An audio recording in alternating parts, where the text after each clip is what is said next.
Duplexes built during the Celtic Tiger years have been waiting over 2 years to receive grants for urgent fire safety works.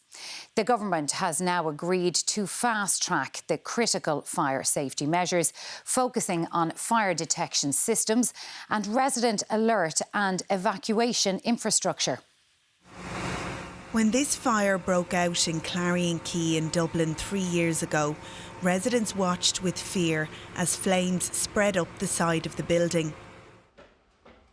For apartment owner Ian Keogh, the blaze confirmed what he suspected.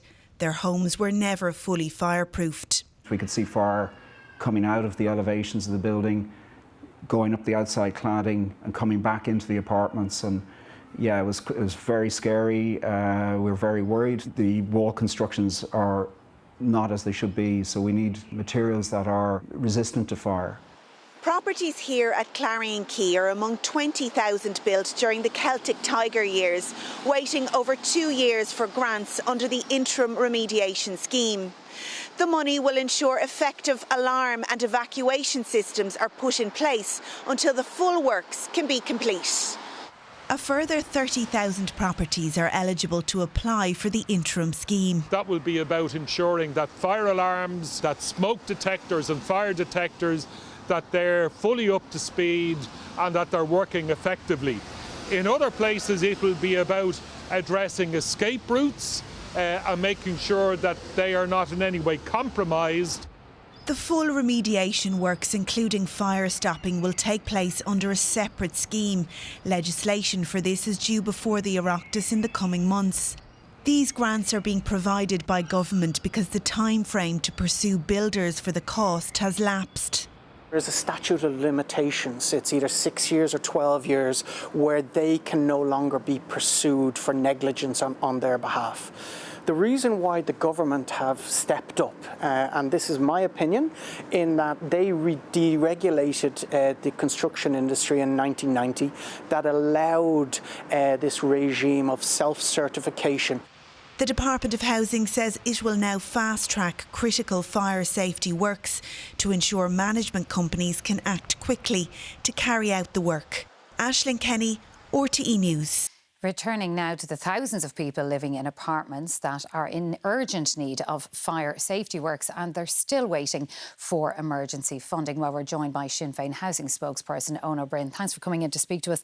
This scheme is taking a very, very long time to get up and running. The full scheme could still be 10 years away. But what we're talking about here is emergency funding, fireworks that need to be done urgently, and the people still haven't been given the money 2 years later. What's the problem with this scheme? And this is just indicative of successive governments who have lacked any real urgency in tackling the entire legacy of defects. It's important to remember that it's 11 years since Fiachra Daly, an owner of one of the notorious Priory Hall apartments, tragically took his own life under pressure of having to be forced out of a fire-defective home. It's 8 years since the Oireachtas committee on which I sat published a report, Safe as Houses, unanimously calling for a redress scheme. It's 5 years since Darragh O'Brien, as Minister, set up an expert group. And as you say, it's 2 years since government agreed that, one, they would produce the legislation for a comprehensive defects redress scheme, but also they would make funding available immediately for urgent fire safety works. 230 apartment schemes applied for that over 2 years ago, 20,000 apartments. Only 3 of those schemes got approval for funding last December. Only 1 is commencing works. And as anybody who saw the earlier part of the programme from Clarion Quay, there's a development of hundreds of families, owners and renters, who have to have fire wardens 24 hours a day because a promise that government made 2 years ago to provide interim funding for emergency fire safety works still hasn't been realised. And they say they're going to fast-track it now. Is that good enough? Well, I've just come from a housing committee where we're dealing with defective concrete block, the other big legacy defects. And a similar situation is there where 10,000 people need the funding, 3,000 people have applied, it's an 8-year-old scheme, and less than 400 families have got full remediation. So I suppose when I hear the government promise to fast-track things, when both on defective concrete block and Celtic Tiger era fire safety and structural defects, I'll believe it when I see it. And our committee, both back in 2018 and more recently on a cross-party basis, has made really strong recommendations to government as to how to speed up the scheme that they've been delaying for the last 2 years, and also how to get the overall scheme right. But let's not forget, we're talking about hard-working families that paid huge amounts of money for homes. We're talking about social housing tenants, private renters paying big rent. And they did nothing wrong. It was light touch Fianna Fáil Fine Gael regulation and shoddy building practices that left them in unsafe homes. And 2 years on, a fund that was meant to be for emergency fire safety works still hasn't made decisions in the overwhelming majority of cases. There's another problem as well, because where would we get the construction workers to do this work, which, as you say, is urgent? Well, the crazy thing, of course, is there is another defects remediation scheme that has been working very well for a decade for pyrite in Leinster.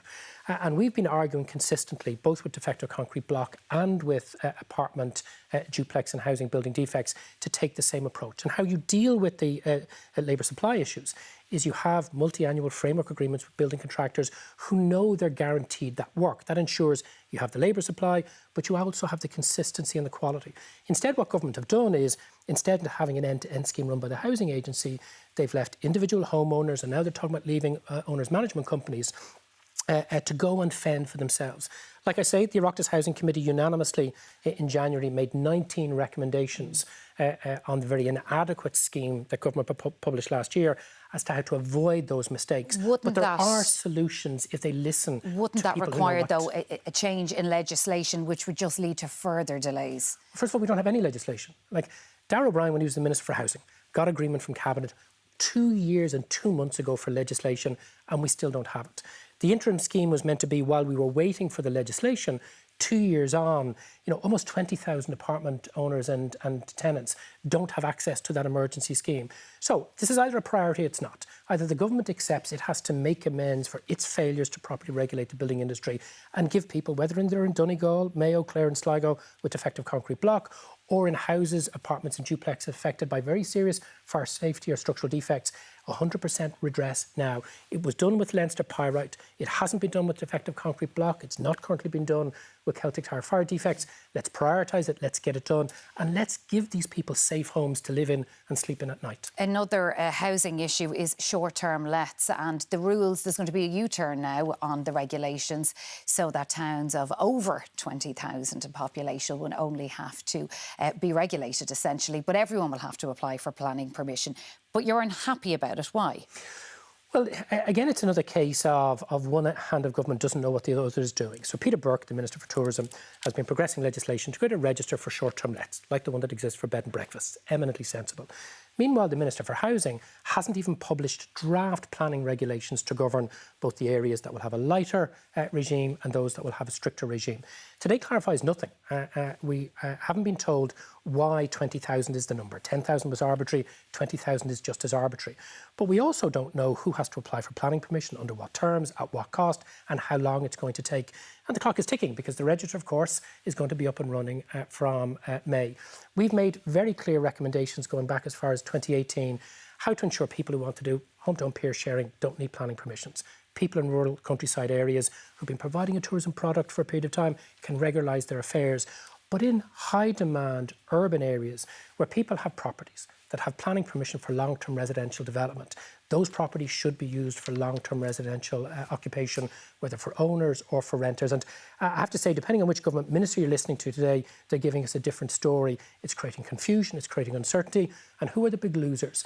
The working people in our cities and towns who desperately need to rent, can't access rental, therefore can't work in the local economy, and in some cases are becoming homeless. And while people who are involved in short-term letting didn't create homelessness, the government did. Government's failure to properly regulate from 2019 to the present, and the confusion they're creating, is simply making matters worse. All right, Housing Minister for Housing spokesperson for Sinn Féin, Ona Byrne, thank you for speaking to us on 6-1 this evening.